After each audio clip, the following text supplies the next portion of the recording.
সাথে একটু কথা বলতে চাইছি। জীবনতলা থানার যিনি চার্জে আছে এই প্রোগ্रामটার, তার সাথে একটু কথা বলতে चाहती।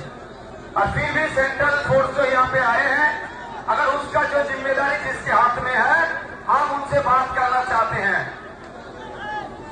अब बोलूं सर हॉटस्पॉटे जोलान से है কোথায় বাড়ি তার? ও কোথায় বাড়ি?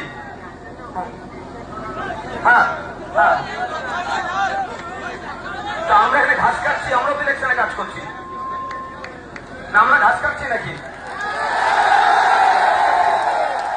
আমরাও ঘাস কাটছি না, এটা মাথায় রাখবেন, এটুকু মাথায় রাখবেন। আমরাও ঘাস কাটছি না, ঠিক আছে? প্রত্যেকের রেসপেক্ট আছে। এটাও আমরা গণতন্ত্রকে রক্ষার লড়াই ইলেকশনে নির্বাচন করতে এসেছি। আমাদের हम लोग भी इलेक्शन में कॉन्टेस्ट करने आए हैं। हम लोग मजबूत डेमोक्रेसी की खातिर हम लोग अभी रास्ते में उतरे हैं।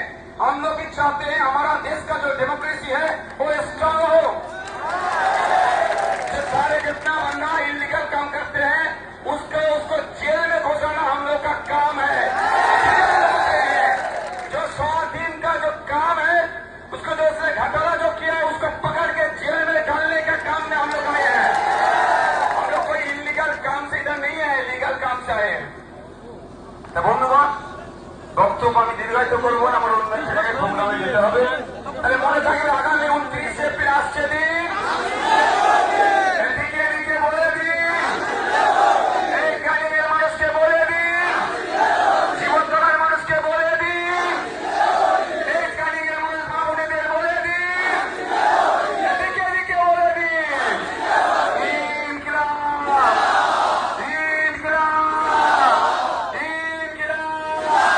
আগামী 29 এপ্রিল আসছে দিন, ইভিএম এর 4 নম্বর বুতাম টিপে খান চিহ্নে